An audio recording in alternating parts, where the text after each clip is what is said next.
मेरे प्रिय 140 करोड़ परिवारजन,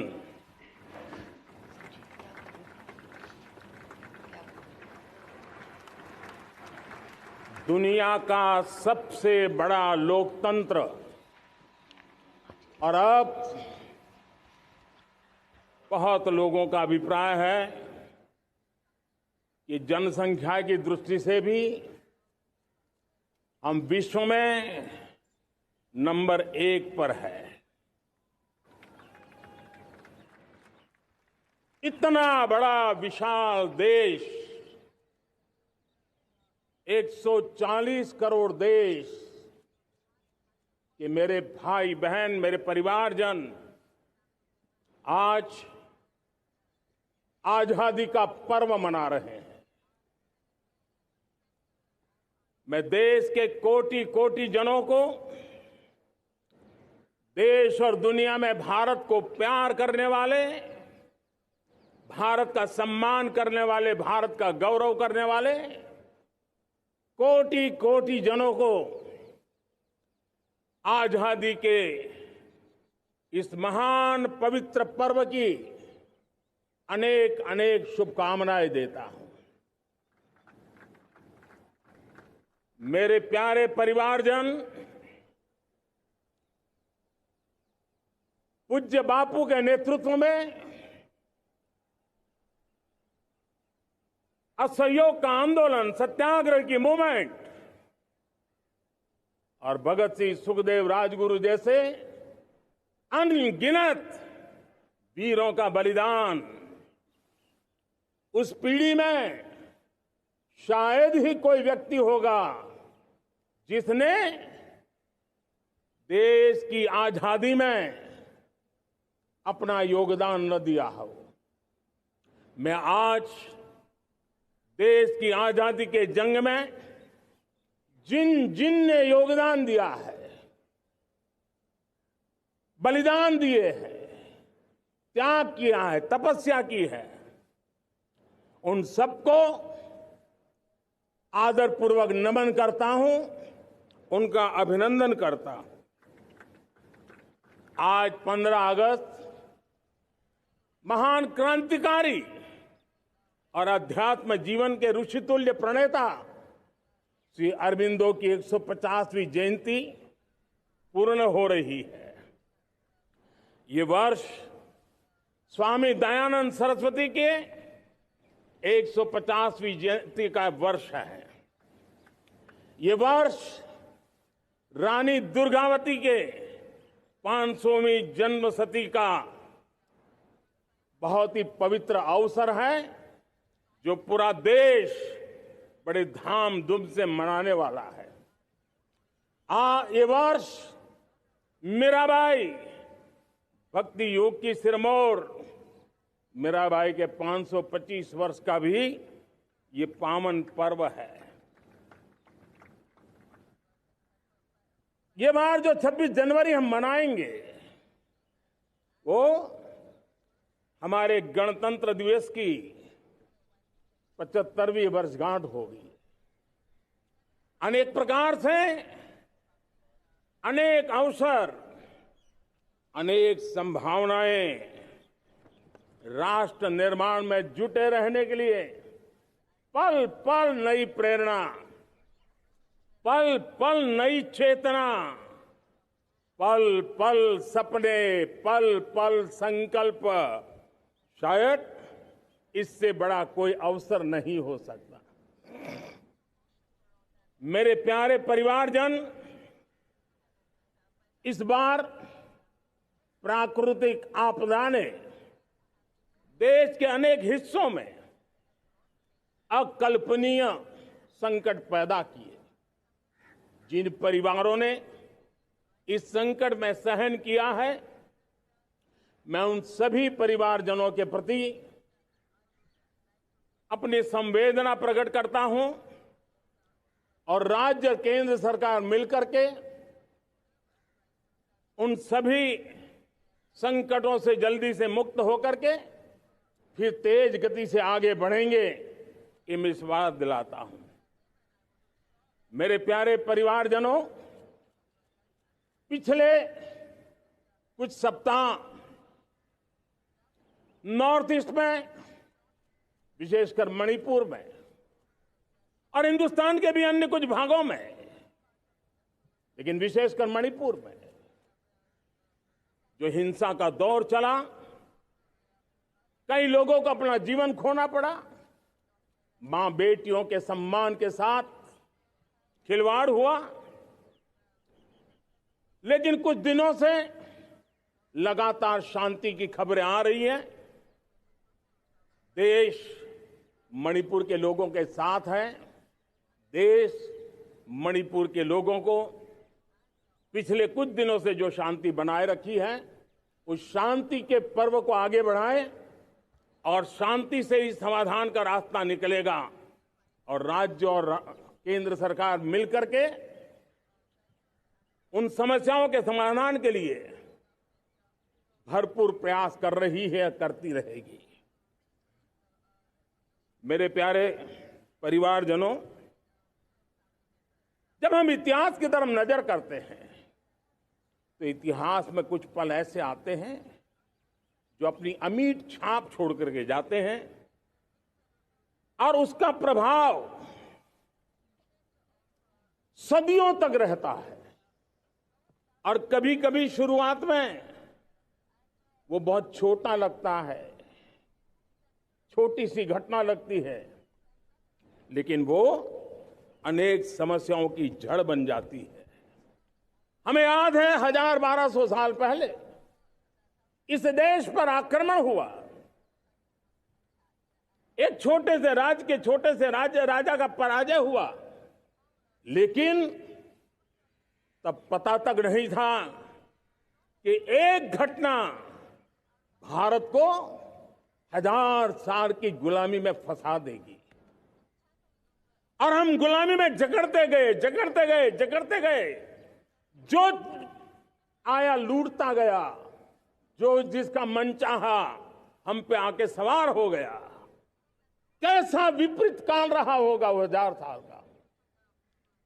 मेरे प्यारे परिवारजनों, घटना छोटी क्यों ना हो, लेकिन 1000 साल तक प्रभाव छोड़ के रही है। लेकिन मैं आज इस बात का जिक्र इसलिए करना चाहता हूं कि भारत के वीरों ने इस कालखंड में कोई भूभाग ऐसा नहीं था, कोई समय ऐसा नहीं था जब उन्होंने देश की आजादी के लौ को जलता न रखा हो, बलिदान की परंपरा न बनाई हो। मां भारती बेड़ियों से मुक्त होने के लिए उठ खड़ी हुई थी, जंजीरों को झकझोर रही थी और देश की नारी शक्ति, देश की युवा शक्ति, देश के किसान, देश के गांव के लोग, मजदूर, कोई हिंदुस्तानी ऐसा नहीं था जो आजादी के सपने को लेकर के जीता न हो। आजादी को पाने के लिए मर मिटने के लिए तैयार होने वालों की एक बड़ी फौज तैयार हो गई थी। जेलों में जवानी खपाने वाले अनेक महापुरुष हमारे देश की आजादी को, इन गुलामी की बेड़ियों को तोड़ने के लिए लगे हुए थे। मेरे प्यारे परिवारजनों, जनचेतना का वो व्यापक रूप, त्याग और तपस्या का वो व्यापक रूप, जन जन के अंदर एक नए विश्वास जगाने वाला वो पल आखिरकार 1947 में देश आजाद हुआ। 1000 साल की गुलामी में संजोए हुए सपने देशवासी पूरे करते हुए देखे। साथियों, मैं 1000 साल पहले की बात इसलिए कह रहा हूं, मैं देख रहा हूं फिर एक बार देश के सामने एक मौका आया है। इस ऐसे कालखंड में हम जी रहे हैं, ऐसे कालखंड में हमने प्रवेश किया है और यह हमारा सौभाग्य है कि भारत के ऐसे अमृत काल में, यह अमृत काल का पहला वर्ष है, या तो हम जवानी में जी रहे हैं या हम मां भारती की गोद में जन्म ले चुके हैं। और ये कालखंड, मेरे शब्द लिख करके रखिए मेरे प्यारे परिवारजनों, इस कालखंड में जो हम करेंगे, जो कदम उठाएंगे, जितना त्याग करेंगे, तपस्या करेंगे, सर्वजन हिताय सर्वजन सुखाय, एक के बाद एक फैसले लेंगे, आने वाले 1000 साल का देश का स्वर्णिम इतिहास उससे अंकुरित होने वाला है। इस कालखंड में होने वाली घटनाएं आगामी 1000 साल के लिए इसका प्रभाव पैदा करने वाली है। गुलामी की मानसिकता से बाहर निकला हुआ देश पंच प्राण को समर्पित होकर के एक नए आत्मविश्वास के साथ आज आगे बढ़ रहा है। नए संकल्पों को सिद्ध करने के लिए वो जी जान से जुड़ रहा है। मेरी भारत माता, जो कभी ऊर्जा का सामर्थ्य था लेकिन राख के ढेर में दबी पड़ी थी, वो भारत मां 140 करोड़ देशवासियों के पुरुषार्थ है। उनकी चेतना से, उनकी ऊर्जा से फिर एक बार जागृत हो चुकी है। मां भारती जागृत हो चुकी है। और मैं साफ देख रहा हूं दोस्तों, यही कालखंड है। पिछले 9-10 साल हमने अनुभव किया है, विश्व भर में भारत की चेतना के प्रति, भारत के सामर्थ्य प्रति एक नया आकर्षण, नया विश्वास, नई आशा पैदा हुई है। और ये प्रकाश पुंज जो भारत से उठा है, वो विश्व को उसमें अपने लिए ज्योति नजर आ रही है। विश्व को एक नया विश्वास पैदा हो रहा है। हमारा सौभाग्य है, कुछ ऐसी चीजें हमारे पास हैं जो हमारे पूर्वजों ने हमें विरासत में दी है और वर्तमान कालखंड ने गढ़ी है। आज हमारे पास डेमोग्राफी है, आज हमारे पास डेमोक्रेसी है, आज हमारे पास डायवर्सिटी है। डेमोग्राफी, डेमोक्रेसी और डायवर्सिटी की ये त्रिवेणी भारत के हर सपने को साकार करने का सामर्थ्य रखती। आज पूरे विश्व में वहां देशों की उम्र ढल रही है, ढलाव पर है, तब भारत यौवन की तरफ ऊर्जावान होकर के बढ़ रहा है।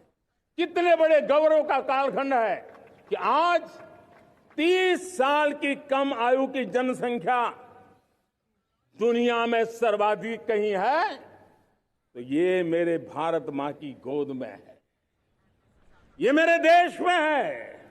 और 30 साल से कम उम्र की नौजवान हो मेरे देश के पास हो, कोटि कोटि भुजाएं हो, कोटि कोटि मस्तिष्क हो, कोटि कोटि सपने, कोटि कोटि संकल्प हो, तो भाइयों बहनों, मेरे प्रिय परिवारजनों, हम इच्छित परिणाम प्राप्त करके रह सकते हैं।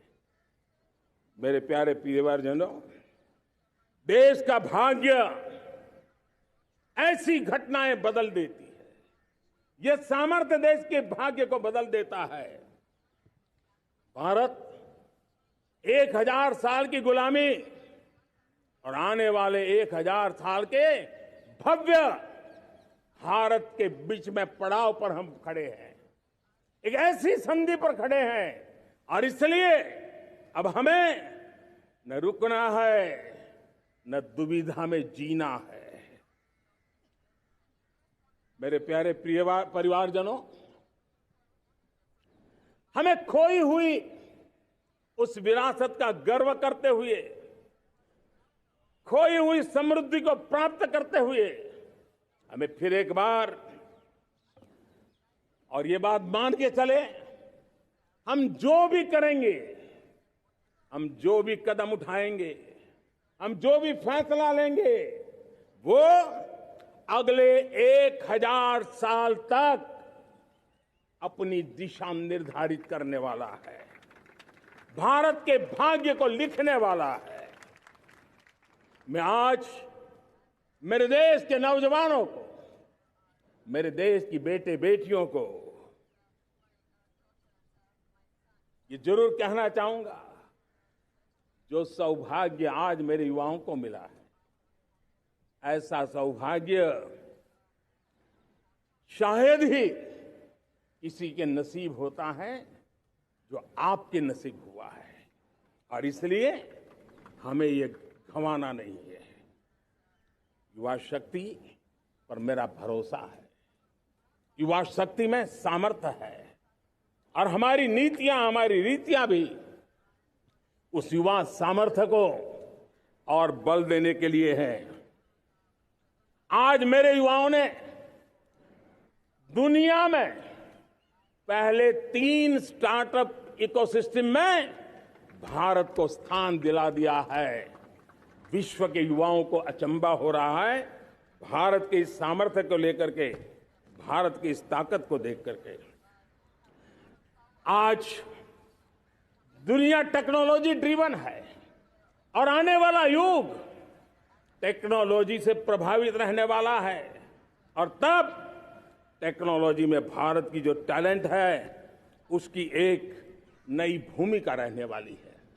साथियों, मैं पिछले दिनों G20 समिट में बाली गया था, और बाली में दुनिया के समृद्ध देश, दुनिया के विकसित देश भी, उनके मुखिया मुझे भारत की डिजिटल इंडिया की सफलता के लिए बारीकियों से जानने के लिए इच्छुक थे। हर कोई इसका सवाल पूछता था, और जब मैं उनको कहता था कि भारत ने जो कमाल किया है ना, वो दिल्ली, मुंबई, चेन्नई तक सीमित नहीं है। भारत ने जो कमाल कर रहा है, मेरे टियर 2, टियर 3 सिटी के युवा भी आज मेरे देश का भाग्य गढ़ रहे हैं। छोटे छोटे स्थान के मेरे नौजवान, और मैं आज बड़े विश्वास से कहता हूं, देश का ये जो सामर्थ्य नया नजर आ रहा है, और इसलिए मैं कहता हूं, हमारे छोटे शहर आकार और आबादी में छोटे हो सकते हैं। ये हमारे छोटे छोटे शहर, हमारे कस्बे आकार और आबादी में छोटे हो सकते हैं, लेकिन आशा और आकांक्षा, प्रयास और प्रभाव वो किसी से कम नहीं है। वो सामर्थ्य उनके अंदर है। नए ऐप्स, नए सॉल्यूशन, टेक्नोलॉजी डिवाइस। अब खेलों की दुनिया देखिए, कौन बच्चे हैं? झुग्गी झोंपड़ी से निकले हुए बच्चे आज खेलों की दुनिया में पराक्रम दिखा रहे हैं। छोटे छोटे गांव के, छोटे छोटे कस्बे के नौजवान, हमारी बेटे बेटियां आज कमाल दिखा रही हैं। अब देखिए, मेरे देश की 100 जितनी स्कूल ऐसी हैं जहां के बच्चे सैटेलाइट बना करके सैटेलाइट छोड़ने की तैयारियां कर रही है। आज हजारों टिंकरिंग लैब नए वैज्ञानिकों का गर्भाधान कर रही है। आज हजारों टिंकरिंग लैब लाखों बच्चों को साइंस और टेक्नोलॉजी की राह पर आगे बढ़ने के लिए प्रेरणा दे रही है। मैं मेरे देश के नौजवानों को कहना चाहता हूं, अवसरों की कमी नहीं है। आप जितने अवसर चाहेंगे, ये देश आसमान से भी ज्यादा अवसर आपने देने का सामर्थ्य रखता है। मैं आज लाल किले की प्राचीर से मेरे देश की माताओं, बहनों, मेरे देश की बेटियों को हृदय से अभिनंदन करना चाहता हूं। देश आज जब पहुंचा है, अब विशेष शक्ति जुड़ रही है मेरी माताओं बहनों के सामर्थ्य की। आज देश प्रगति की राह पर चल पड़ा है, तो मैं मेरे किसान भाई बहनों का भी अभिनंदन करना चाहता हूं। ये आप ही का पुरुषार्थ है, ये आप ही का परिश्रम है कि देश आज कृषि क्षेत्र में आगे बढ़ रहा है। मैं मेरे मजदूरों का, मेरे श्रमिकों का, मेरे प्रिय परिवारजन, ऐसे कोटि कोटि श्रमिकों को आज मैं नमन करता हूं, उनका अभिनंदन कर रहा हूं। देश आज जो आधुनिकता की ओर बढ़ रहा है, विश्व की तुलना करने वाले सामर्थ्य के साथ नजर आ रहा है, उसके पीछे मेरे देश के मजदूरों का, मेरे देश के श्रमिकों का बहुत बड़ा योगदान है। आज समय कहता है कि लाल किले की प्राचीर से मैं उनका अभिनंदन करूं, उनका अभिवादन करूं, और ये मेरे परिवारजन 140 करोड़ देशवासी, मेरे इन श्रमिकों का, रेहड़ी पटरी वालों का, फूल सब्जी बेचने वालों का हम सम्मान करते हैं। मेरे देश को आगे बढ़ाने में, मेरे देश को प्रगति की नई ऊंचाई पर ले जाने में प्रोफेशनल्स की बहुत बड़ी भूमिका है, बढ़ती रही है।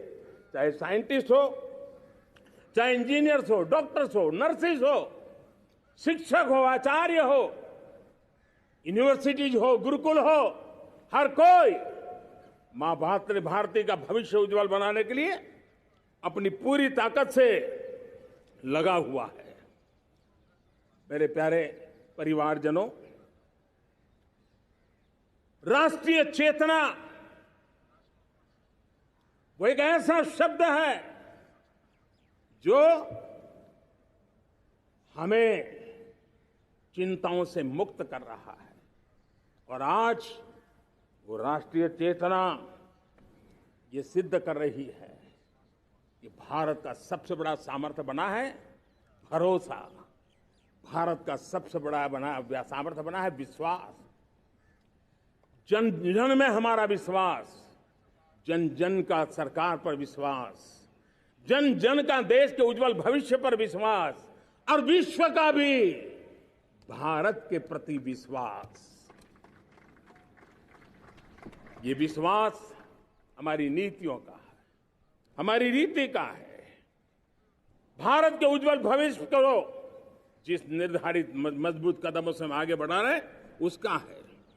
भाइयों बहनों, मेरे प्यारे परिवारजनों, ये बात निश्चित है कि भारत का सामर्थ्य और भारत की संभावनाएं विश्वास की नई बुलंदियों को पार करने वाली है, और ये विश्वास की नई बुलंदियां नए सामर्थ्यों को लेकर के चलनी चाहिए। आज देश में G20 समिट के मेहमान नवाजी का भारत को अवसर मिला है।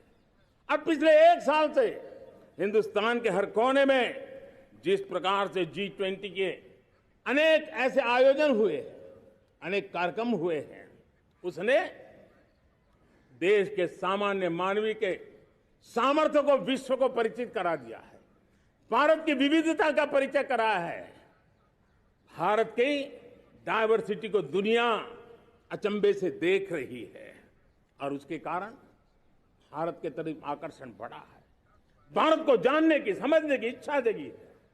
उसी प्रकार से आप देखिए एक्सपोर्ट, आज भारत का एक्सपोर्ट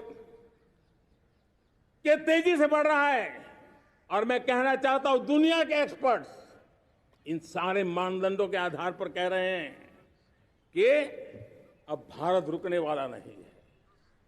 दुनिया की कोई भी रेटिंग एजेंसी होगी वो भारत का गौरव कर रही है।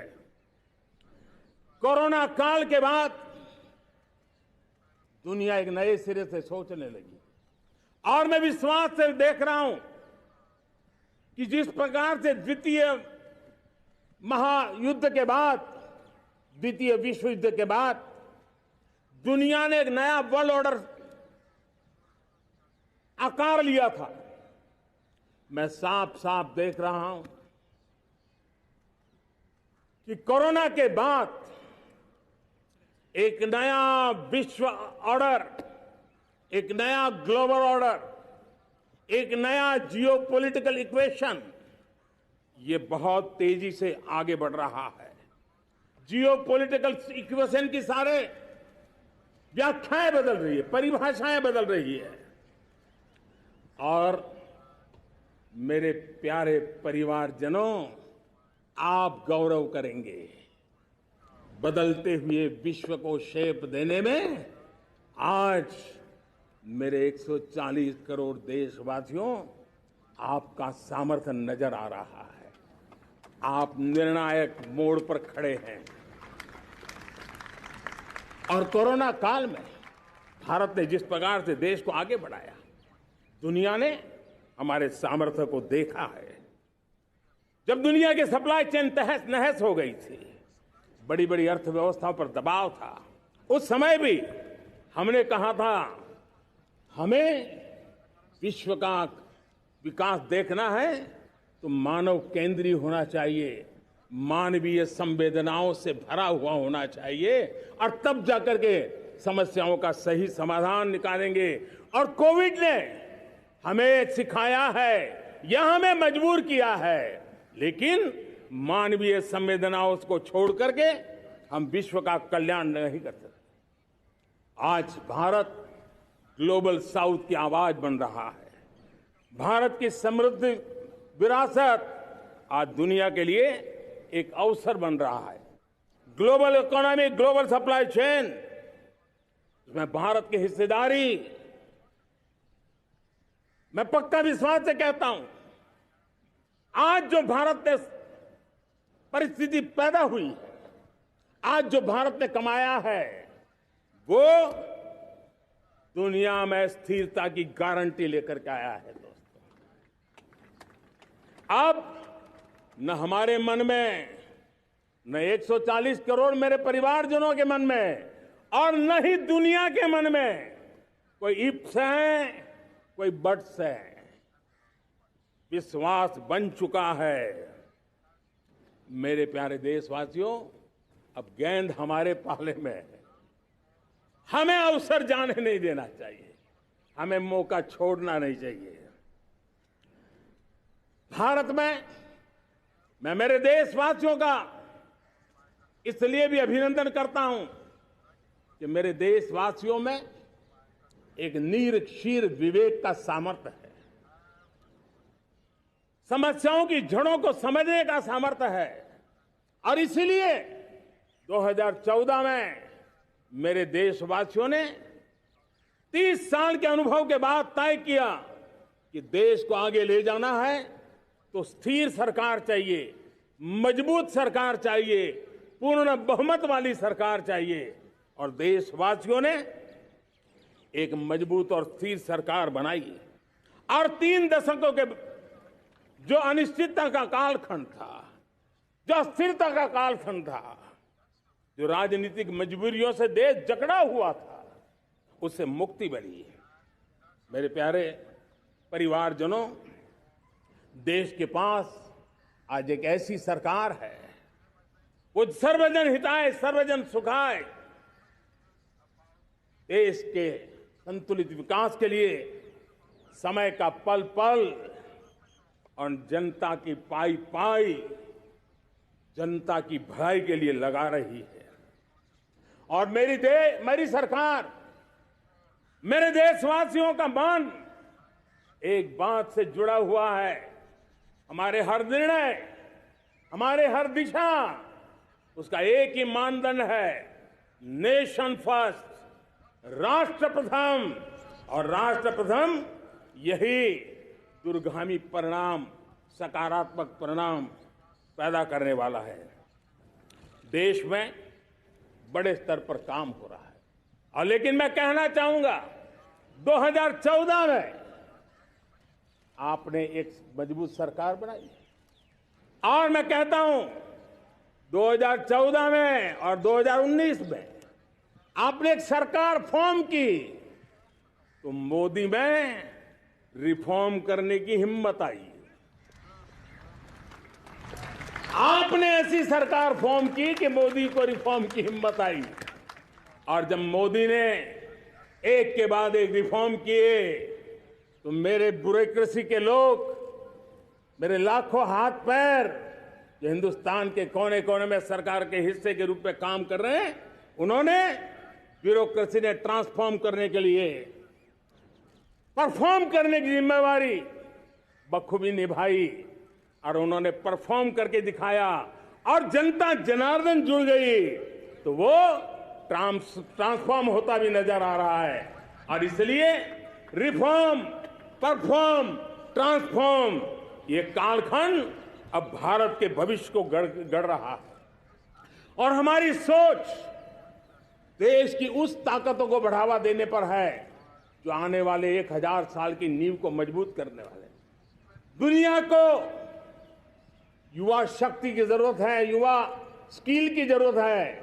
हमने अलग स्किल मिनिस्ट्री बनाई, वो भारत की आवश्यकताओं को तो पूरी करेगी, वो दुनिया की आवश्यकताओं को पूरी करने का भी सामर्थ्य रखेगी। हमने जल शक्ति मंत्रालय बनाया। मंत्रालय की बनाने की रचना को भी अगर कोई एनालिसिस करेगा ना, तो इस सरकार के मन मस्तिष्क को बड़े अच्छे ढंग से आप समझ पाएंगे। हमने जल शक्ति मंत्रालय बनाया। ये जल शक्ति मंत्रालय हमारे देश के एक एक देशवासियों को पीने का शुद्ध पानी पहुंचे, पर्यावरण की रक्षा के लिए पानी के प्रति संवेदनशील व्यवस्थाएं विकसित हो, उस पर हम बल रहे हैं।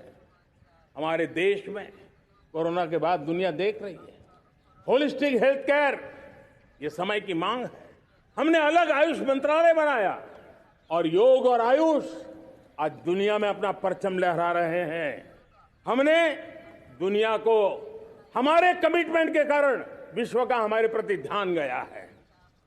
अगर हम ही हमारे इस सामर्थ्य को नकार देंगे तो फिर दुनिया कैसे स्वीकार करेगी। लेकिन जब मंत्रालय बना तो दुनिया को भी उसका मूल्य समझ में आया। मत्स्य पालन, हमारा इतना बड़ा समुद्री तट, हमारे कोटि कोटि मछुआरे भाई बहन, उनका कल्याण भी हमारे दिलों में है।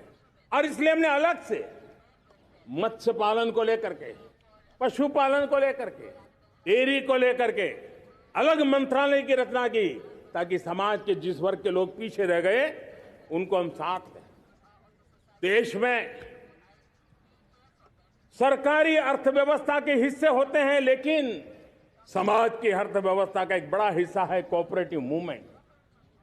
उसको बल देने के लिए, उसको आधुनिकता लाने के लिए और देश के कोने कोने में लोकतंत्र की एक सबसे बड़ी इकाई को मजबूत करने के लिए हमने अलग कोऑपरेटिव मंत्रालय बनाया। और वो हमारी सहकारी संस्थाएं उसका जाल बिछा रहा है, ताकि गरीब से गरीब की वहां सुनवाई हो, उसकी आवश्यकताओं की पूर्ति हो, और वो भी राष्ट्र के विकास की योगदान में एक छोटी इकाई का हिस्सा बनकर के उसमें वो योगदान दे रखें। हमने सहकार से समृद्धि का रास्ता अपनाया है। मेरे प्यारे परिवारजनों, जब हम लोग 14 में आए थे तो हम वैश्विक अर्थव्यवस्था में 10वें नंबर पर थे, और आज 140 करोड़ देशवासियों का पुरुषार्थ रंग लाया है कि हम विश्व की अर्थव्यवस्था में 5वें नंबर पर पहुंच चुके हैं। और ये ऐसे ही नहीं हुआ है। जो एक भ्रष्टाचार का राक्षस देश को दबोचे हुए थे, लाखों करोड़ के घोटाले अर्थव्यवस्था को डामाडोल कर रहे थे, गवर्नेंस फ्रेजाइल फाइल में देश की पहचान होने लगी थी, लीकेजेस को हमने बंद किया, मजबूत अर्थव्यवस्था बनाई, हमने गरीब कल्याण के लिए ज्यादा से ज्यादा धन खर्चने का प्रयास किया। और आज मैं देशवासियों को बताना चाहता हूं कि जब देश आर्थिक रूप से समृद्ध होता है तो सिर्फ तिजोरी नहीं भरती है, देश का सामर्थ्य बढ़ता है, देशवासियों का सामर्थ्य बढ़ता है। और तिजोरी का पाई पाई अगर ईमानदारी से जनता जनार्दन के लिए खर्च करने का संकल्प लेने वाली सरकार हो तो परिणाम के साथ है। मैं 10 साल का हिसाब तिरंगे की साक्षी में लाल किले की प्राचीर से मेरे देशवासियों को दे रहा हूं। आंकड़े देख करके आपको लगेगा इतना बड़ा बदलाव, इतना बड़ा सामर्थ्य। 10 साल पहले राज्यों को 30 लाख करोड़ रुपए भारत सरकार की तरफ से जाते थे। पिछले 9 साल में यह आंकड़ा 100 लाख करोड़ पर पहुंचा है। पहले स्थानीय निकाय के विकास के लिए भारत सरकार के खजाने से 70,000 करोड़ रुपया जाता था, आज वो 3 लाख करोड़ से भी ज्यादा जा रहा है। पहले गरीबों के घर बनाने के लिए 90,000 करोड़ रुपया खर्च होता था। आज वो 4 गुना होकर के 4 लाख करोड़ से भी ज्यादा खर्च गरीबों के घर बनाने के लिए हो रहा है। पहले गरीबों को यूरिया सस्ता मिले, जो यूरिया की बैग दुनिया के कुछ बाजारों में 3,000 में बिकती है, वो यूरिया की बैग मेरे किसानों को 300 में मिले। और इसलिए देश की सरकार 10 लाख करोड़ रुपया मेरे किसानों की यूरिया में सब्सिडी दे रहा है। मुद्रा योजना 20 लाख करोड़ रुपए, उससे भी ज्यादा मेरे देश के नौजवानों को स्वरोजगार के लिए, अपने व्यवसाय के लिए, अपने कारोबार के लिए दिए हैं। 8 करोड़ लोगों ने नया कारोबार शुरू किया है। और 8 करोड़ लोगों ने कारोबार शुरू किया है ऐसा नहीं, हर कारोबारी ने एक या दो लोगों को रोजगार दिया है। 8 से 10 करोड़ नए लोगों को रोजगार देने का सामर्थ्य ये मुद्रा योजना से लाभ लेने वाले 8 करोड़ नागरिकों को करा है। एमएसएमईज को करीब 3.5 लाख करोड़ रुपए की मदद से कोरोना के संकट में भी उनको डूबने नहीं दिया, मरने नहीं दिया, उनको एक ताकत दी है।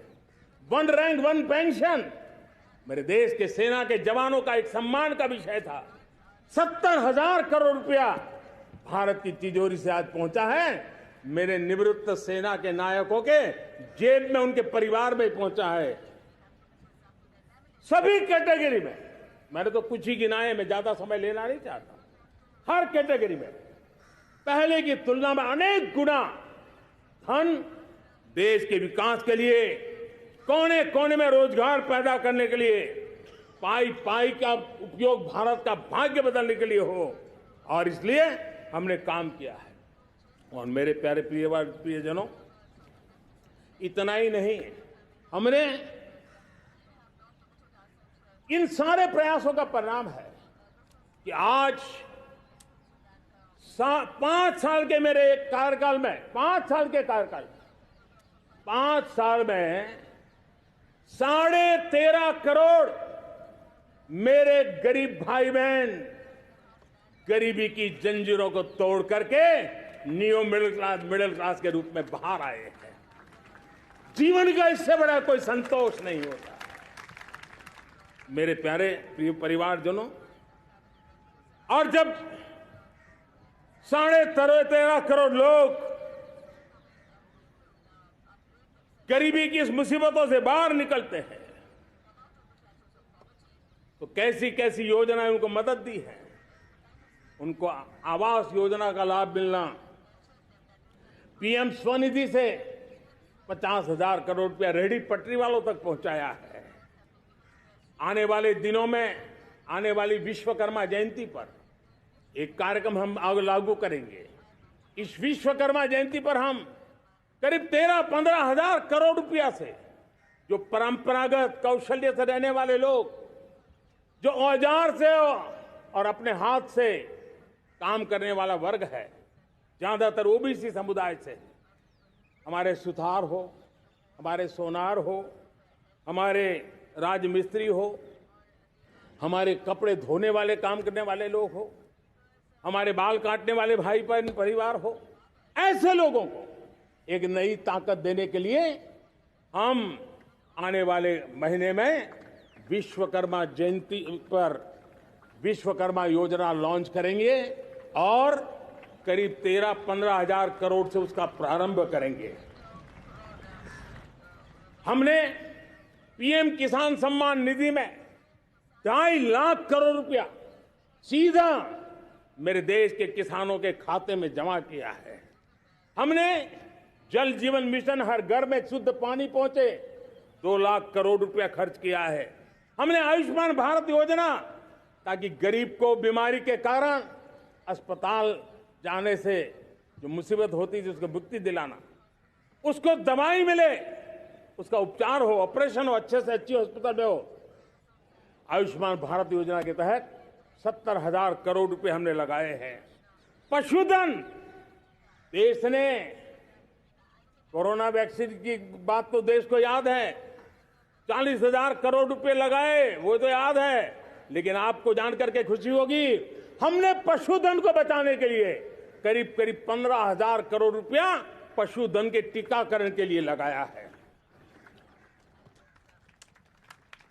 मेरे प्यारे देशवासियों, मेरे प्यारे परिवारजनों, जन औषधि केंद्रों ने देश के सीनियर सिटीजन्स को, देश के मध्यम वर्गीय परिवार को एक नई ताकत दी है। जिस संयुक्त परिवार में अगर किसी को एक डायबिटीज जैसा हो जाए, 2-3 हजार रुपया दवाई का बिल स्वाभाविक हो जाता है। हमने जन औषधि केंद्र से जो दवाई बाजार में 100 रुपए में मिलती है, वो 10 रुपया, 15 रुपया, 20 रुपए में दी। और आज देश में 1,000 जन औषधि केंद्रों से मेरे इन बीमारी में जिनको दवाई की जरूरत थी, ऐसे लोगों के करीब 20,000 करोड़ रुपया उनके जेब में बचा है। और ये ज्यादातर मध्यम वर्ग के परिवार के लोग हैं। लेकिन आज उसकी सफलता को देखते हुए मैं देशवासियों को कहना चाहता हूं, जैसे हम एक विश्वकर्मा योजना लेकर के समाज के उस वर्ग को छूने वाले हैं, अब देश में 10,000 जन औषधि केंद्र से हम 25,000 जन औषधि केंद्र का लक्ष्य लेकर के आने वाले दिनों में काम करने वाले हैं। मेरे प्यारे परिवारजनों, जब देश में गरीबी कम होती है तो देश की मध्यम वर्ग की ताकत बहुत बढ़ती है। और अगर दुनिया में, और मैं आपको विश्वास दिलाता हूं, आने वाले 5 साल में मोदी का गारंटी है, देश पहले 3 वैश्विक इकोनॉमी में अपना जगह ले लेगा। ये पक्का जगह ले लेगा। आज जो 13.5 करोड़ गरीबी से बाहर आए हुए लोग हैं, वो एक प्रकार से मध्यम वर्ग की ताकत बन जाते हैं। जब गरीब की खरीद शक्ति बढ़ती है तो मध्यम वर्ग की व्यापार शक्ति बढ़ती है। जब गांव की खरीद शक्ति बढ़ती है तब कस्बे और शहर की आर्थिक व्यवस्था और तेज गति से दौड़ती है। और यही इंटरकनेक्टेड हमारा अर्थचक्र होता है। हम उसको बल लेकर के आगे चलना चाहते हैं। मेरे प्यारे परिवारजनों, शहर के अंदर जो कमजोर लोग रहते हैं, बिना घर को मुसीबत रहती है, मध्यम वर्ग के परिवार अपना खुद का घर का सपना देख रहे हैं, हम उसके लिए भी आने वाले कुछ सालों के लिए एक योजना लेकर के आ रहे हैं। और जिसमें ऐसे मेरे परिवारजन जो शहरों में अपना घर, शहरों में रहते हैं लेकिन किराए के मकान पे रहते हैं, झुग्गी झोपड़ी में रहते हैं, चाल में रहते हैं, अनऑथराइज कॉलोनीज में रहते हैं, ऐसे मेरे परिवारजन अगर अपना मकान बनाना चाहते हैं तो बैंक से जो लोन मिलेगा उसके ब्याज के अंदर राहत देकर के लाखों रुपयों की मदद करने का हमने निर्णय किया है। मेरे मध्यम वर्ग के परिवार को जब 2 लाख से 7 लाख इनकम टैक्स की सीमा बढ़ जाती है तो सबसे बड़ा लाभ सैलरी क्लास को होता है, मेरे मध्यम वर्ग को होता है।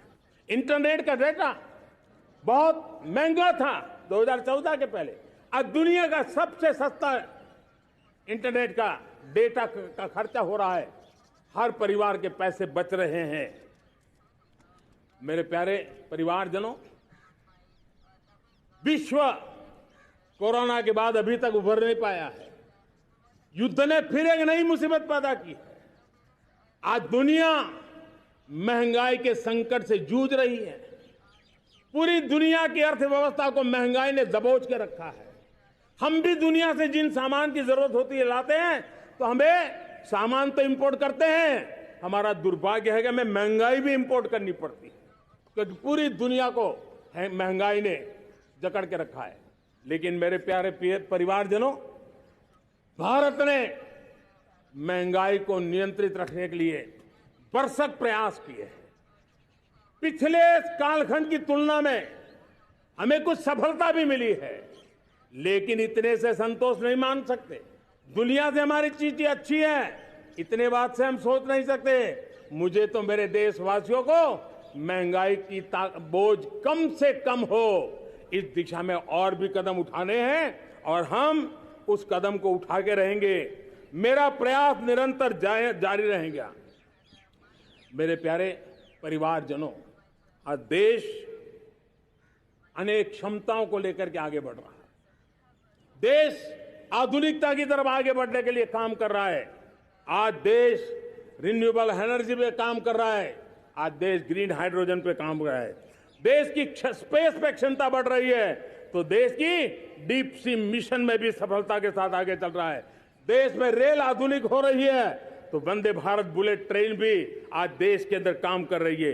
गांव-गांव पक्की सड़कें बन रही है, तो इलेक्ट्रिक बसें, मेट्रो की रचना भी आज देश में हो रहे हैं। आज गांव-गांव तक इंटरनेट पहुंच रहा है, तो क्वांटम कंप्यूटर के लिए भी देश तय कर रहता है। नैनो यूरिया, नैनो डीएपी, उस पर काम हो रहा है, तो दूसरी तरफ जैविक खेती पर भी हम बल दे रहे हैं। आज किसान उत्पादक संघ एफपीओ का निर्माण हो रहा है, तो हम सेमीकंडक्टर का भी निर्माण करने के लिए चाह रहे हैं। हम दिव्यांग जनों के लिए एक सुगम भारत के निर्माण के लिए काम करते हैं, तो हम पैरालंपिक में भी हिंदुस्तान का तिरंगा झंडा गाड़ने के लिए मेरे दिव्यांग जनों को सामर्थ्यवान बना रहे हैं। हम खिलाड़ियों को स्पेशल ट्रेनिंग दे रहे हैं।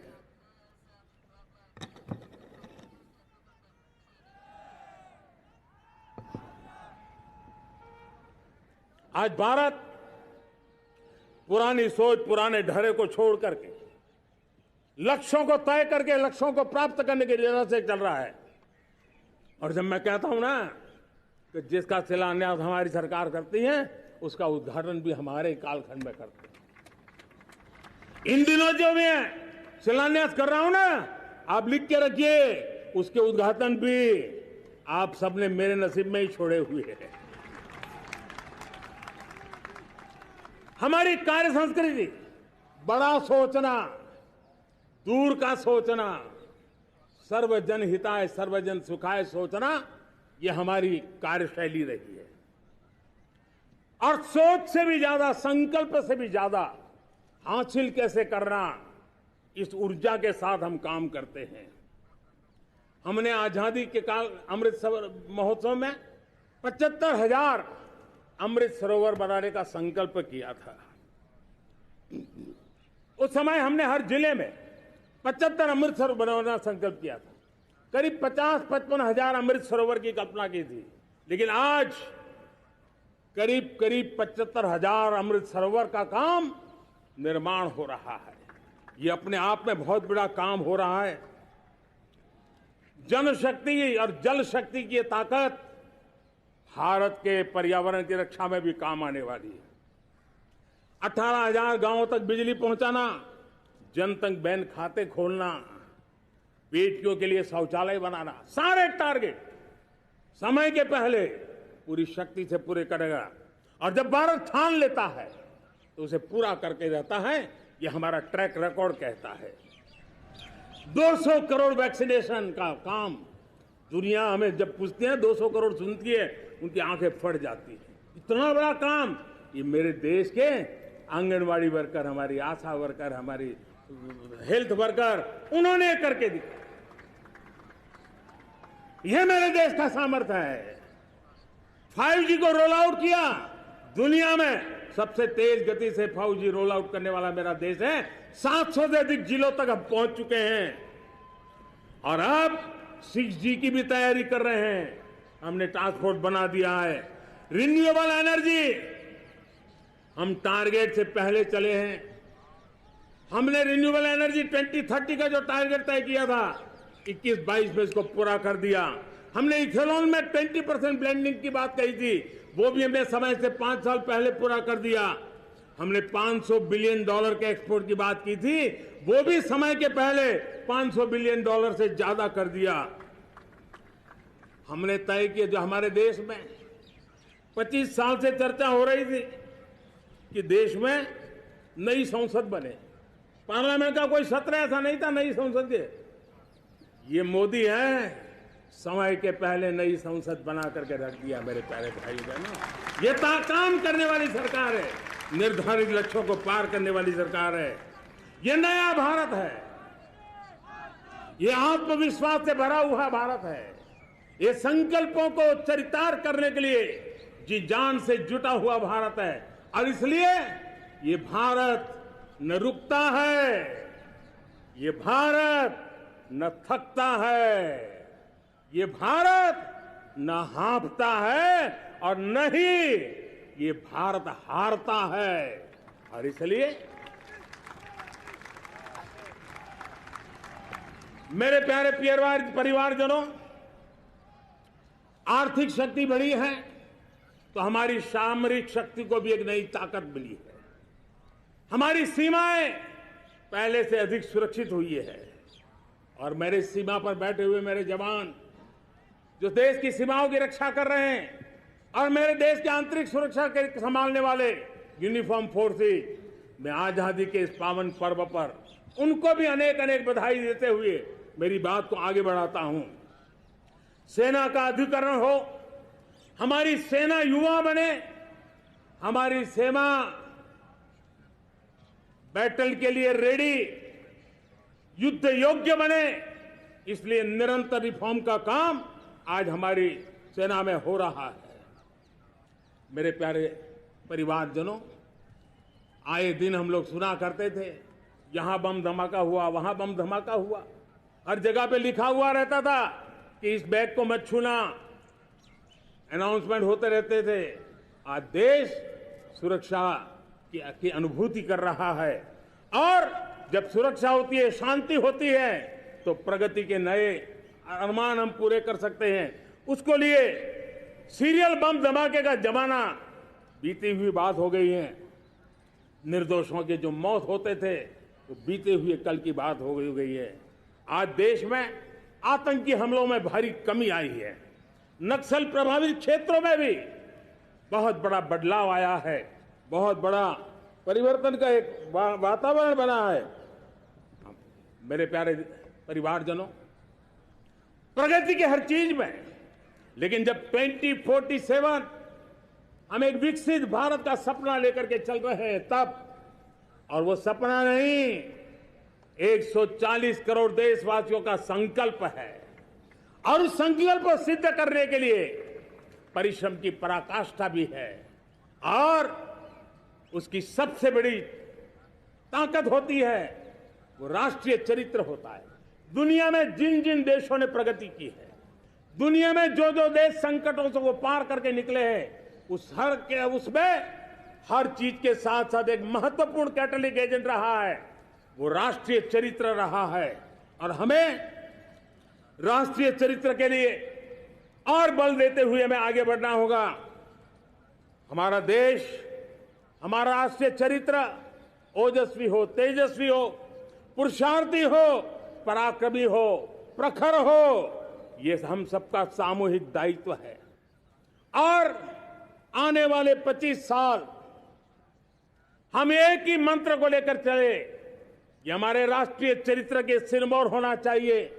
एकता का संदेश, भारत की एकता को जीना, भारत की एकता को आंच आए, न ऐसी मेरी भाषा होगी, न ऐसा मेरा कोई कदम होगा। हर पल देश को जोड़ने का प्रयास मेरी तरफ से भी होता रहेगा।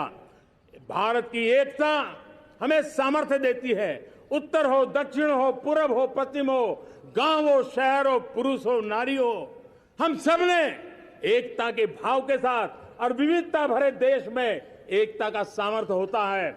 और दूसरी महत्व की बात मैं देख रहा हूं, अगर 2047 में हमें हमारे देश को विकसित भारत के रूप में देखना है तो हमें श्रेष्ठ भारत के मंत्र को जीना होगा, हमें चरितार्थ करना होगा।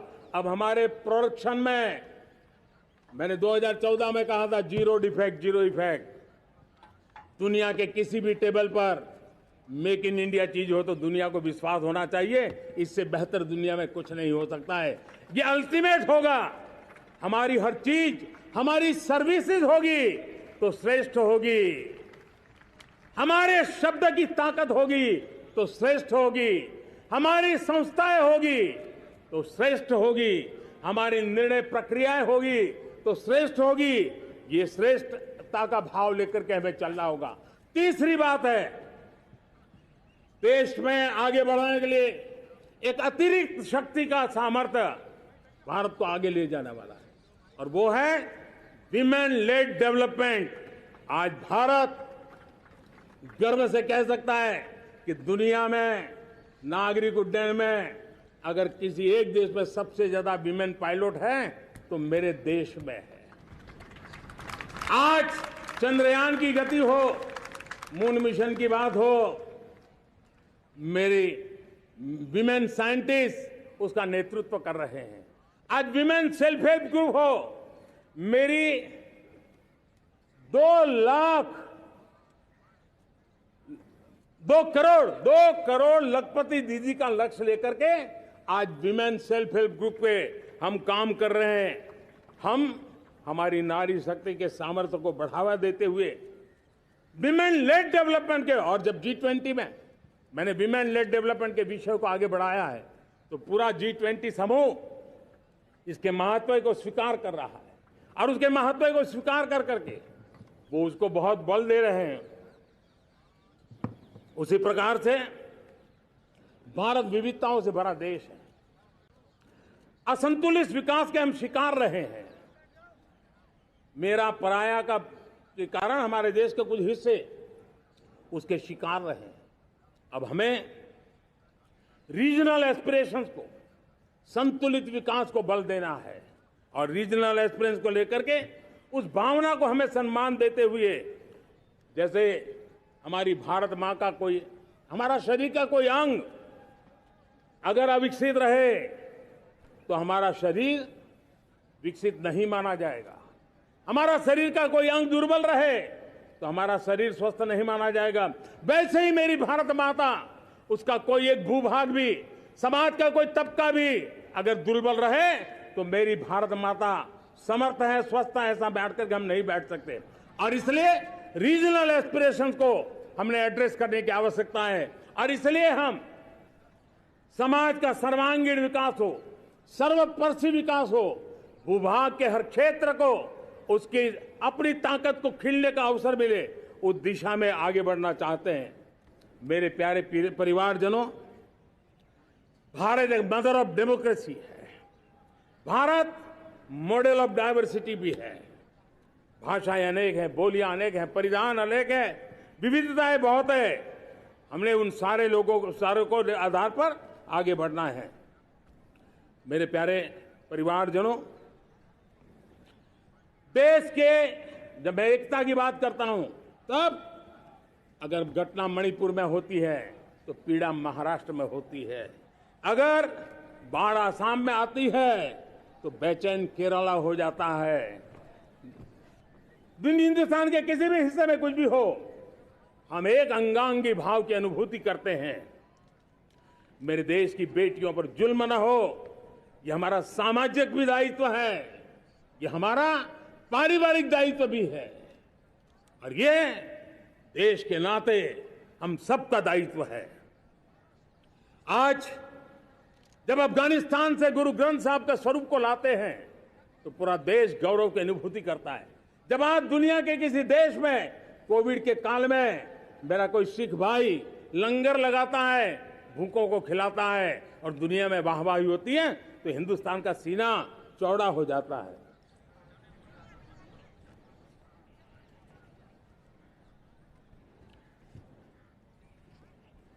मेरे प्यारे परिवारजनों, हमारे लिए जब नारी सम्मान की बात करते हैं, मुझे अभी एक देश में दौरा कर रहा था, तो वहां एक बहुत ही सीनियर मिनिस्टर, उसने मुझे एक सवाल पूछा। उसने कहा, आपके यहां बेटियां साइंस और इंजीनियरिंग के विषयों की पढ़ाई करती हैं क्या? उसमें क्या था? मैंने उनको कहा, आज मेरे देश में लड़कों से ज्यादा बेटियां आज स्टेम यानी साइंस, टेक्नोलॉजी, इंजीनियरिंग और मैथ, अधिकतम भाग मेरी बेटियां ले रही है। तो उनके लिए अचरज था। ये सामर्थ्य आज हमारे देश का देख रहा है। मेरे प्यारे परिवारजनों, आज 10 करोड़ महिलाएं विमेन सेल्फ हेल्प में जुड़ी हुई है। और विमेन सेल्फ हेल्प ग्रुप के साथ आप गांव में जाएंगे तो आपको बैंक वाली दीदी मिलेगी, आपको आंगनवाड़ी वाली दीदी मिलेगी, आपको दवाई देने वाली दीदी मिलेगी। और अब मेरा सपना है 2 करोड़ लखपति दीदी बनाने का, गांव में 2 करोड़ लखपति दीदी। और इसके लिए एक नया अभिगम भेजा, साइंस और टेक्नोलॉजी। हमारे गांव की महिलाओं का भी सामर्थ्य देखता हूं मैं, और इसलिए हम एक नई योजना सोच रहे हैं कि हमारे एग्रीकल्चर सेक्टर में टेक्नोलॉजी आए, एग्रीटेक को बल मिले। इसलिए विमेन सेल्फ हेल्प ग्रुप की बहनों को हम ट्रेनिंग देंगे, ड्रोन चलाने की, ड्रोन रिपेयरिंग की हम ट्रेनिंग देंगे, और हजारों ऐसे विमेन सेल्फ हेल्प ग्रुप को भारत सरकार ड्रोन देगी, ट्रेनिंग देगी, और हमारे एग्रीकल्चर के काम में ड्रोन की सेवाएं उपलब्ध हो। इसके लिए हम शुरुआत करेंगे। प्रारंभ हम 15,000 विमेन सेल्फ हेल्प ग्रुप के द्वारा ये ड्रोन की उड़ान का हम आरंभ कर रहे हैं। मुझे विश्वास है कि इसके कारण हमारे परिवारजनों का, मेरे प्यारे परिवारजनों, आज देश आधुनिकता की तरफ बढ़ रहा है। हाईवे हो, रेलवे हो, एयरवे हो, हाईवेज हो, इंफॉर्मेशन वेज, वाटरवेज हो, कोई क्षेत्र ऐसा नहीं है जिस क्षेत्र को आगे बढ़ाने की दिशा में आज देश काम न करता हो। पिछले 9 वर्ष में तटीय क्षेत्रों में हमने, आदिवासी क्षेत्र में, हमारे पहाड़ी क्षेत्र में विकास को बहुत बढ़ दिया है। हमने पर्वतमाला, भारतमाला ऐसी योजनाओं के द्वारा समाज के उस वर्ग को हमने बल दिया है। हमने गैस की पाइपलाइन से हमारे पूर्वी भारत को जोड़ने का काम किया है। हमने अस्पतालों की संख्या बढ़ाई है, हमने डॉक्टर की सीटें बढ़ाई हैं ताकि हमारे बच्चे डॉक्टर बनने का सपना पूरा कर सके। हमने मातृभाषा में पढ़ाने पर बल दिया है, अब मातृभाषा में वो पढ़ाई कर सके उस दिशा में। और मैं भारत के सुप्रीम कोर्ट का भी धन्यवाद करता हूं कि भारत की सुप्रीम कोर्ट ने कहा है कि आप जो जजमेंट देंगे उसका जो ऑपरेटिव पार्ट होगा वो जो अदालत में आया है उसकी भाषा में उसको उपलब्ध होगा। मातृभाषा का महात्म्य आज बढ़ रहा है। मेरे प्यारे भाई परिवारजनों, आज तक हमारे देश के जो बॉर्डर विलेज हैं, हमने वाइब्रेंट बॉर्डर विलेज का एक कार्यक्रम शुरू किया है। और वाइब्रेंट बॉर्डर विलेज, अब तक इसके लिए कहा जाता था देश का आखिरी गांव। हमने उस पूरी सोच को बदला है, वो देश का आखिरी गांव नहीं है। सीमा पर जो नजर आ रहा है वो मेरे देश का पहला गांव है। अगर सूरज उगता है पूरब में तो उस तरफ के गांव में पहली सूरज की किरण आती है। अगर सूरज ढलता है तो इस तरफ के गांव में आखिरी किरण उसका लाभ मिलता है। ये मेरे पहले गांव है और मुझे खुशी है कि आज मेरे इस कार्यक्रम के विशेष मेहमान, ये जो पहले गांव है, सीमावर्ती गांव है, उसके 600 प्रधान आज इस लाल किले की प्राचीर के इस महत्वपूर्ण कार्यक्रम का हिस्सा बनने के लिए आए। पहली बार वो इतनी दूर तक आए हैं, नए संकल्प और सामर्थ्य के साथ जुड़ने के लिए आया है। मेरे प्यारे परिवारजनों, हमने संतुलित विकास के लिए एस्पिरेशनल डिस्ट्रिक्ट, एस्पिरेशनल ब्लॉक की कल्पना की और आज उसके सुखद परिणाम मिल रहे हैं। आज राज्य के जो नॉर्मल पैरामीटर्स हैं, जो एस्पिरेशनल डिस्ट्रिक्ट कभी बहुत पीछे थे, वो आज राज्य में भी अच्छा करने लग गए हैं। और मुझे विश्वास है कि आने वाले दिनों में ये हमारे आकांक्षी जिले, हमारे आकांक्षी बॉल अवश्य आगे बढ़ेंगे।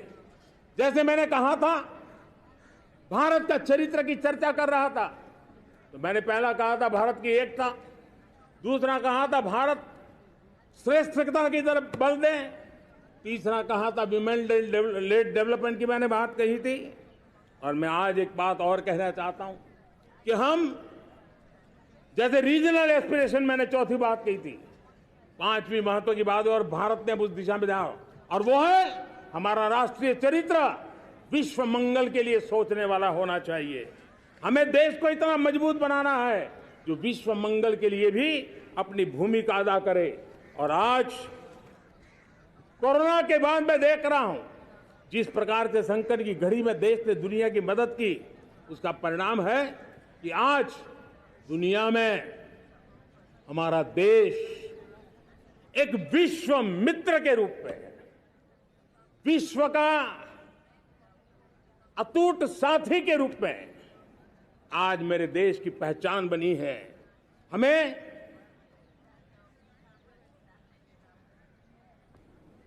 जब विश्व मंगल की बात करते हैं तब भारत का मूलभूत विचार है, उस विचार को हम आगे बढ़ाने लोग हैं।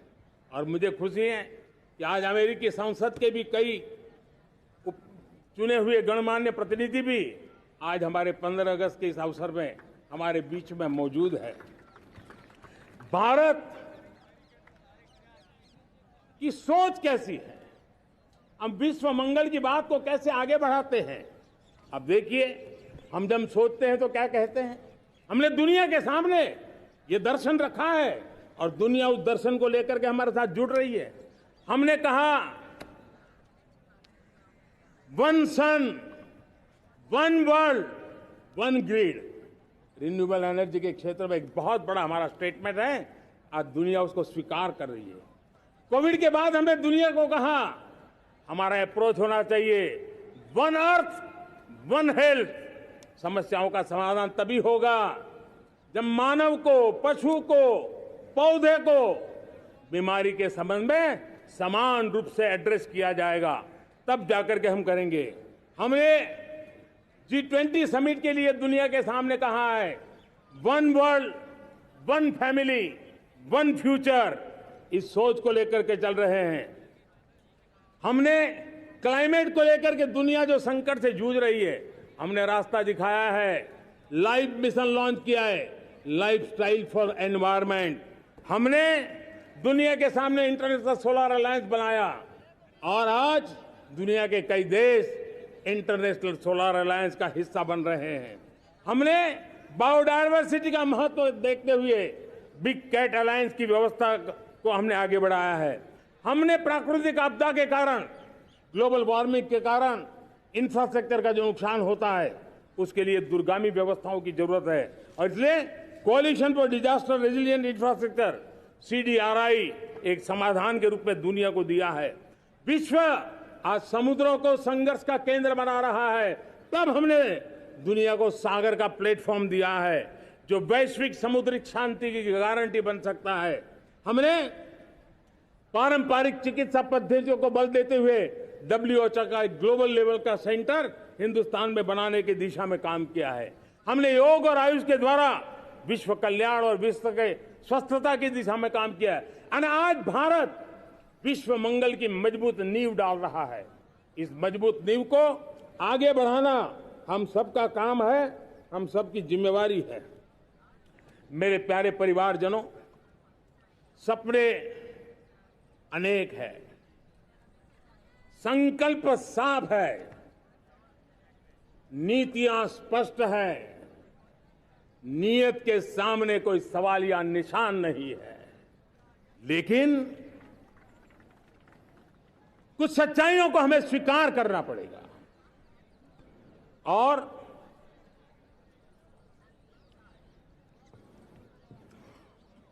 उसके समाधान के लिए मेरे प्रिय परिवारजनों, मैं आज लाल किले से आपकी मदद मांगने आया हूं।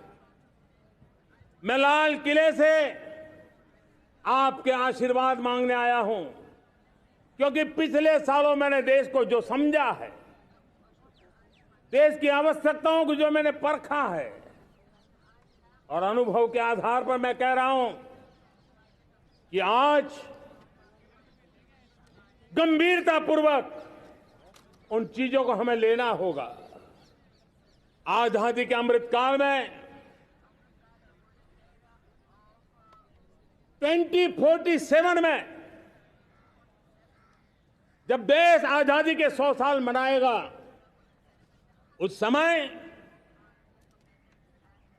दुनिया में भारत का तिरंगा झंडा विकसित भारत का तिरंगा झंडा होना चाहिए।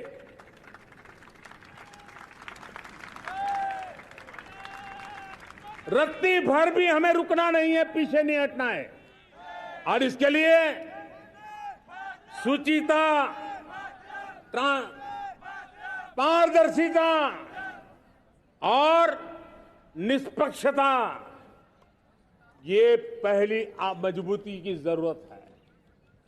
हमें उस मजबूती को जितना ज्यादा खाद पानी दे सकते हैं, संस्थाओं के माध्यम से दे सकते हैं, नागरिक के नाते दे सकते हैं, परिवार के नाते दे सकते हैं, ये हमारा सामूहिक दायित्व होना चाहिए।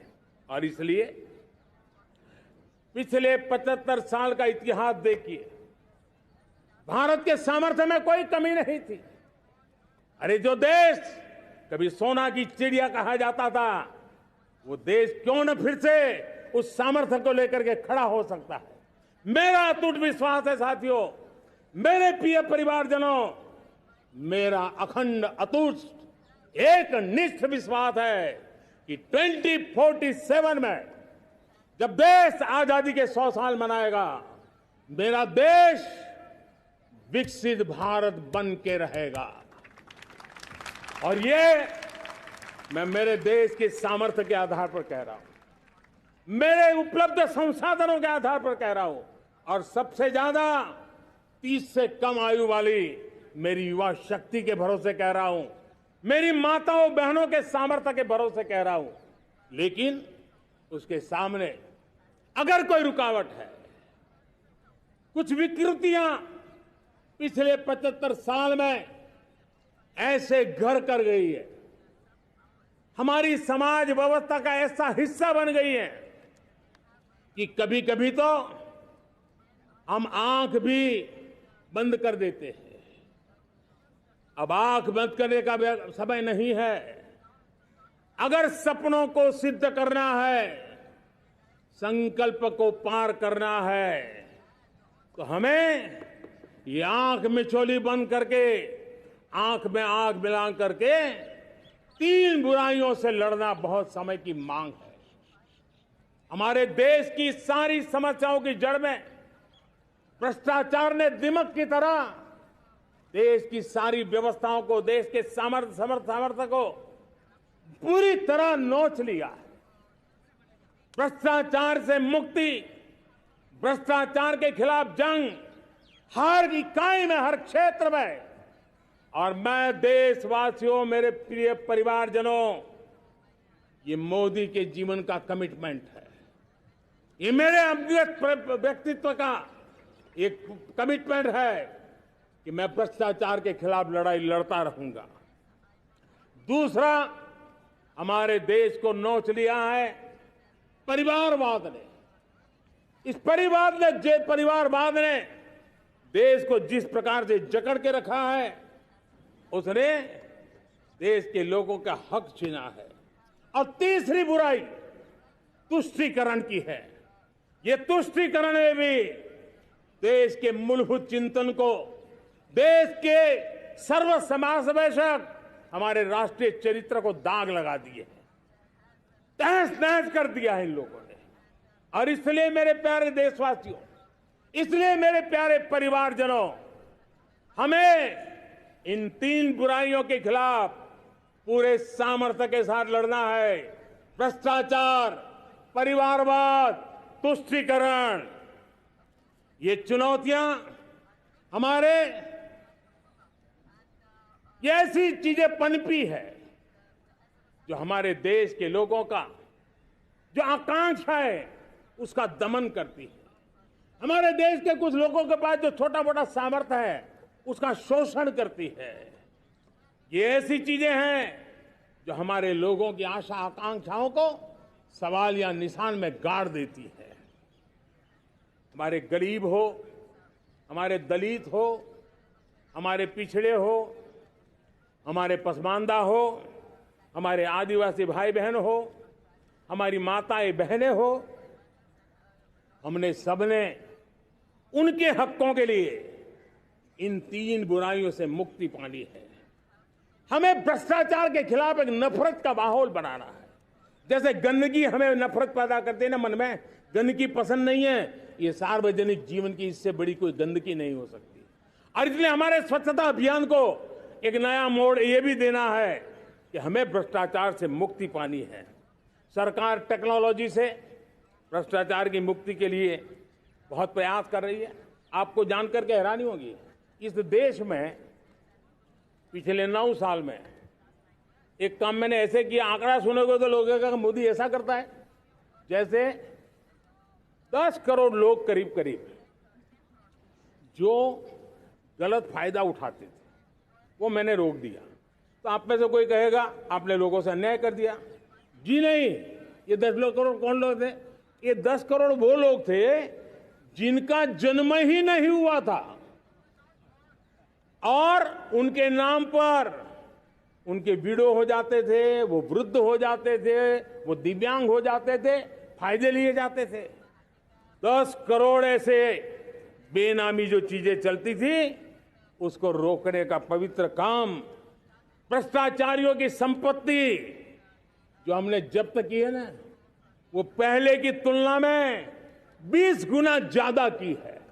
मेरे प्यारे परिवारजनों, ये आपकी कमाई का पैसा लोग लेकर के भागे थे, 20 गुना ज्यादा संपत्ति को जब्त करने का। और इसलिए लोगों की मेरे प्रति नाराजगी होना बहुत स्वाभाविक है, लेकिन मुझे भ्रष्टाचार के खिलाफ की लड़ाई को आगे बढ़ाना है। हमारे सरकारी व्यवस्था ने पहले कैमरा के सामने तो कुछ हो जाता था, लेकिन बाद में चीजें अटक जाती थी। हमने पहले की तुलना में कई गुना ज्यादा अदालत में चार्जशीट की है और अब जमानतें भी नहीं मिलती हैं। वैसी पक्की व्यवस्था को लेकर के हम आगे बढ़ रहे हैं, क्योंकि हम ईमानदारी से भ्रष्टाचार के खिलाफ लड़ रहे हैं। आज परिवारवाद और तुष्टीकरण, इसने देश का बहुत बड़ा दुर्भाग्य किया है। अब लोकतंत्र में ये कैसे हो सकता है कि पॉलिटिकल पार्टी, और मैं विशेष बल दे रहा हूं पॉलिटिकल पार्टी, आज मेरे देश के लोकतंत्र में एक ऐसी विकृति आई है जो कभी भारत के लोकतंत्र को मजबूती नहीं दे सकती। और वो क्या है बीमारी? परिवारवादी पार्टियां। और उनका तो मंत्र क्या है? Party of the family, by the family and for the family. इनका तो जीवन मंत्र यही है कि उनकी पॉलिटिकल पार्टी, उनका राजनीतिक दल परिवार का, परिवार के द्वारा और परिवार के लिए, परिवारवाद और भाई भतीजावाद प्रतिभाओं के दुश्मन होते हैं, योग्यता को नकारते हैं, सामर्थ्य को स्वीकार नहीं करते हैं। और इसलिए परिवारवाद इस देश के लोकतंत्र की मजबूती के लिए उसकी मुक्ति जरूरी है। सर्वजन हिताय सर्वजन सुखाय, हर किसी को हक मिले इसलिए, और सामाजिक न्याय के लिए भी ये बहुत। उसी प्रकार से तुष्टीकरण ने सामाजिक न्याय का सबसे बड़ा नुकसान किया। अगर सामाजिक न्याय को तबाह किसने किया है तो ये तुष्टीकरण की सोच, तुष्टीकरण की राजनीति, तुष्टीकरण का सरकारी योजनाओं का तरीका, इसने सामाजिक न्याय को मौत के घाट उतार दिया है। और इसलिए हमें तुष्टीकरण,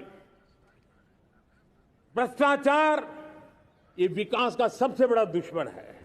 अगर देश विकास चाहता है, देश 2047 विकसित भारत का सपना का साकार करना चाहता है, तो हमारे लिए आवश्यक है कि हम किसी भी हालत में देश में भ्रष्टाचार को सहन नहीं करेंगे।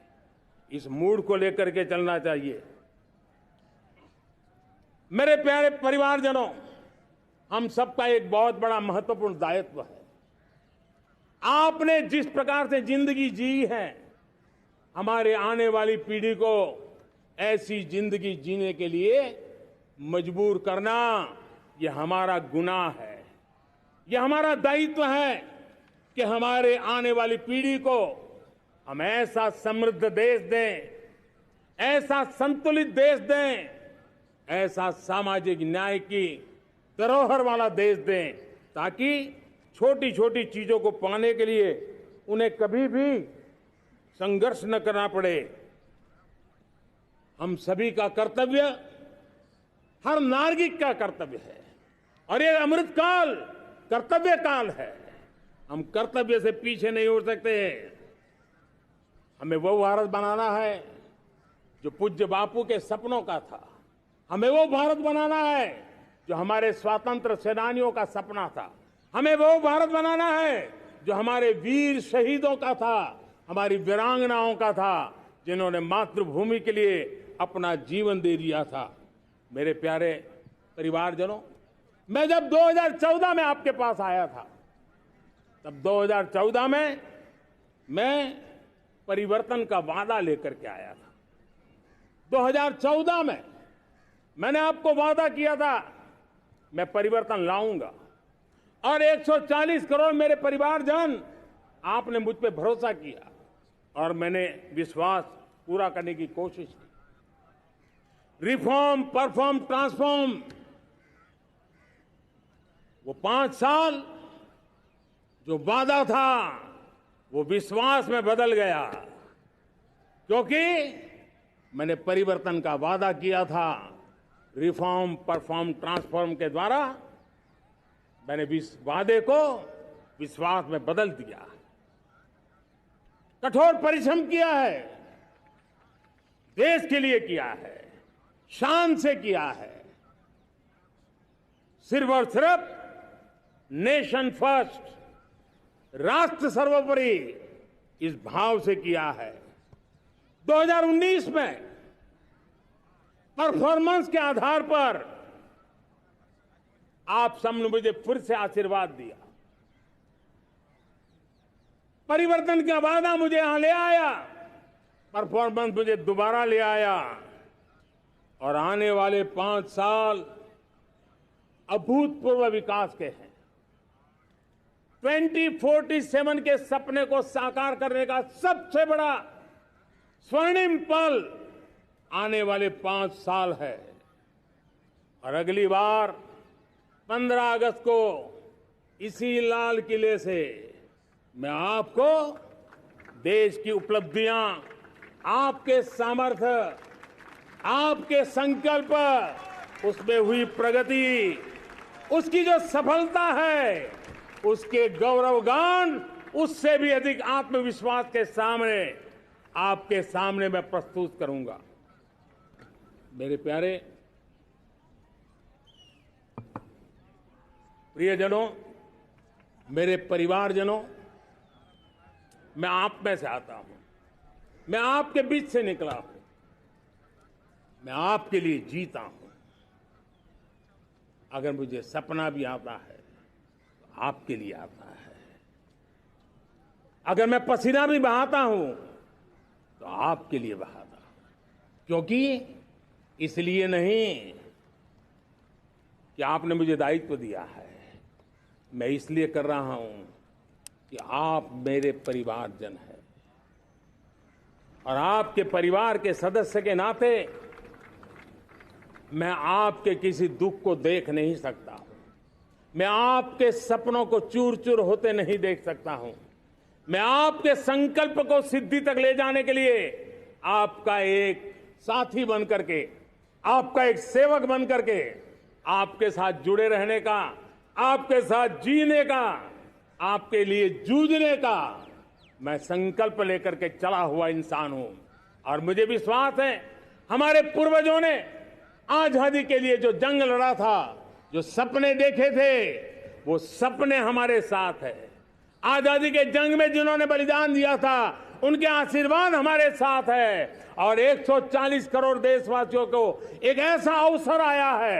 ये अवसर हमारे लिए एक बहुत बड़ा संबल लेकर के आया है और इसलिए मेरे प्यारे प्रियजनों, आज जब मैं अमृतकाल में आपके साथ बात कर रहा हूं, ये अमृतकाल का पहला वर्ष है। ये अमृतकाल के पहले वर्ष पर जब मैं आपसे बात कर रहा हूं तो मैं आपको पूरे विश्वास से कहना चाहता हूं, चलता चलाता काल चक्र, चलता चलाता काल चक्र, अमृत काल का भाल चक्र, चलता चलाता काल चक्र, अमृत काल का भाल चक्र, सबके सपने, सबके सपने अपने सपने, सबके सपने अपने सपने, पनपे सपने सारे, सबके सपने अपने सपने, पनपे सपने सारे,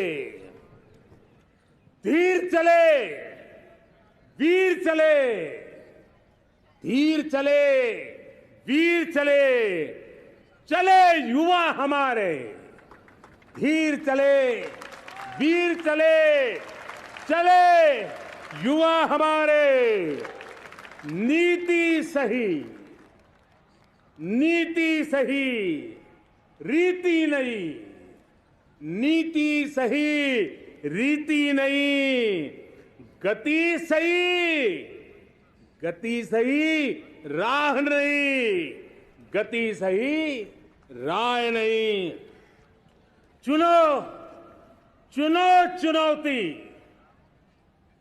चुनो चुनौती सीना तान, चुनो चुनौती सीना तान, जग में बढ़ाओ देश का नाम, चुनो चुनौती सीना तान, जग में बढ़ाओ देश का नाम।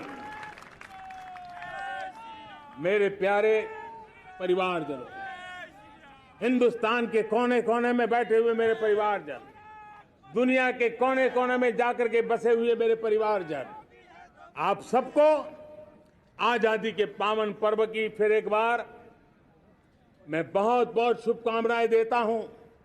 ये अमृतकाल हम सबके लिए कर्तव्य काल है। ये अमृतकाल हम सबको मां भारती के लिए कुछ कर गुजारने का काल है।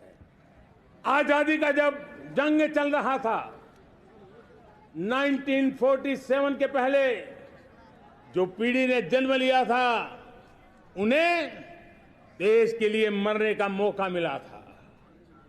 वो देश के लिए मरने के लिए मौका नहीं छोड़ते थे, लेकिन हमारे नसीब में देश के लिए मरने का मौका नहीं है।